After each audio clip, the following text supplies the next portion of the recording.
Down to Business. Brought to you by AIB's Big Drive for Small Business. Supporting local business in Ireland. Newstalk 106 to 108.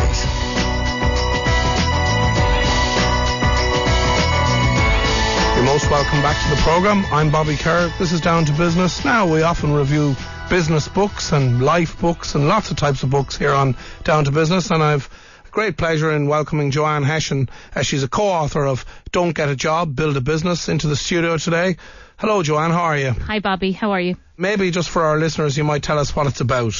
This is written by Joan Baker and myself, and Joan and I have between us got about 50 years experience of mentoring and training people that are setting up their own business. And you'll know a lot about this kind of industry and this kind of area, Bobby, but people that are working for themselves and getting ready to start in business, they're full of drive, they're full of enthusiasm, they're full of passion. It's a lovely, lovely place to work.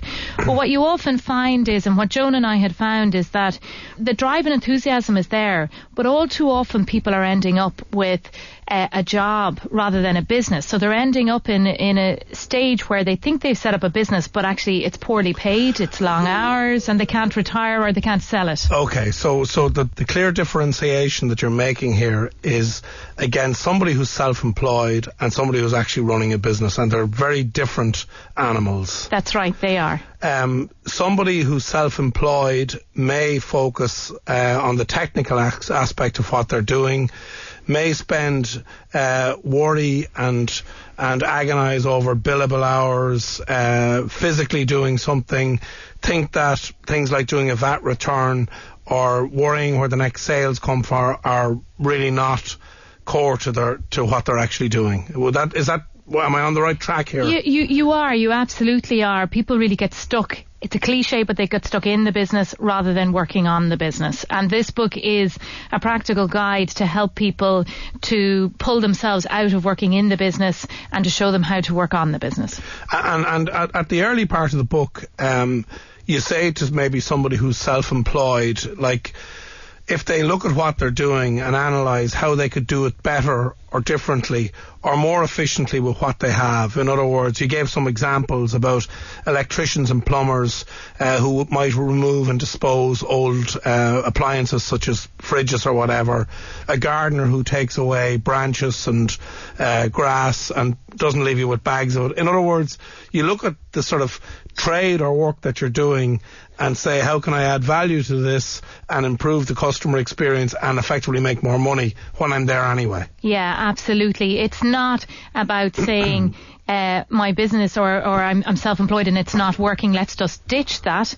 It's about looking at it and saying, can I twist it in a different way, or can I turn it around, and can I add value to my customers? Can I improve the processes that I have? What are my customers' needs at the moment, and can I meet their unmet needs as well? What do you think the number one obstacle at the moment in the days we live in now are to people making that leap of faith and going out and setting up a business? There's huge fear around accessing finance. There's huge fear. But I think, Bobby, actually the number one fear for people is people themselves. You know, we hold ourselves back, and there's a great saying, if you'd be great if you'd get out of your own way. And I think when you start your own business, that's nearly what you need to do, is to sort of get out of your own way and help that business to thrive. There is fear out there, but there's also, the market has changed hugely in the last 5 years, in that we see people now that are setting up in business, and it's out of necessity that they're setting up. Whereas 5 years ago, that doesn't mean, I often say to people that when we're talking about setting up their own business, just because you're forced to set up your own business doesn't mean that you'll be any less or more successful. The fact that you have to do it by virtue of circumstance can actually be a good thing, in the sense that you really don't have many options. And you say in the book that maybe you're better off focusing on creating employment for yourself rather than going through the frustrations of trying to get a job. So let's talk a little bit about that for a second. Absolutely. I mean, now is a really good time to set up in business. People are spending more time doing market research. They do better market research in a recession. Your competitors are often in a real disarray. There's better people out there to work with. It's a good time to be able to negotiate prices on things. So it's a good time to be starting out a business. So if you were setting up a shop, you can negotiate the rent. If you wanted to set up some sort of manufacturing thing. You can buy second-hand equipment. There are those kind of, but isn't the big thing here, and again, it's another thing that I'm blue in the face saying, is there a customer for what I'm actually going to sell or make or service I provide? That's really the biggest imponderable. Probably the riskiest area is that, can I get customers for this service or product? Well, you see, I think that's the mistake that people often make, is they look at it the wrong way around. They look at the service or the product that they can provide, rather than starting with the customer and with the person and finding out what are the needs that people have, and can I actually provide a product or service that can meet those So it's needs. Market focus. Absolutely. Rather than product or service Absolutely. focus. Absolutely. So supplying, it's basic supply and demand. Absolutely. But looking at it the right way around. We see all the stats from Vision.net. Christine Cullen, she's been on the programme with us a number of times. Are more people, we see pretty horrendous stats about the amount of business failures, but I think that's always been there. But are there more people actually making that leap, either by virtue of necessity, or are more people saying, well, look, there's opportunity out here in this marketplace because there's value out there? Yeah, we're getting both, but we are getting a higher number of people that are setting up out of necessity now than we ever had before, and we're in operation 14 years, so we're looking at people setting up a business in that time. So there are a huge number of people that are taking the leap. But you look, it's the same for everybody. What we're really concerned with in this book is that people start, when they go to start in business, that they end up with a business and they don't end up with a really poorly paid job that they can't retire from or sell in the future, that they set it up as a business rather than as a job. And that's really what this book is all about, and showing them how you build a business rather than a job. Okay, I'm talking to Joanne Hession. She's one of the co-authors of Don't Get a Job, Build a Business. Joanne, the personality type to set up a business, do you believe that anybody can set up a business? I do believe that anybody can set up a business. I think that one of the things that people really need to pay a lot of attention to is improving themselves all the time as they set up in business. And I don't mean woolly stuff, sort of sitting back and thinking about setting yourself up in business. What I mean is that, look, Bobby, we've all had a day where we go to the office and you end up at the end of the day, you've worked a long day, and you go, what did I actually do? And not enough people are spending time thinking about focus. Focus is the key to so many things. It's all about limiting the to-do list. It's have 2 or 3 things that you need to really get done today that's going to move your business forward, and limit the technology as well. So we're all guilty of writing 20 things down on a page that have to be done today, and really there's probably only 3 or 4 of them that matter, so you're better off just putting down 4 and doing those. Absolutely. Yeah. Absolutely. And in the same vein then, technology is fantastic for business. I mean, it's helped us all to remote work. It's helped us huge new businesses because of new technologies that are out there.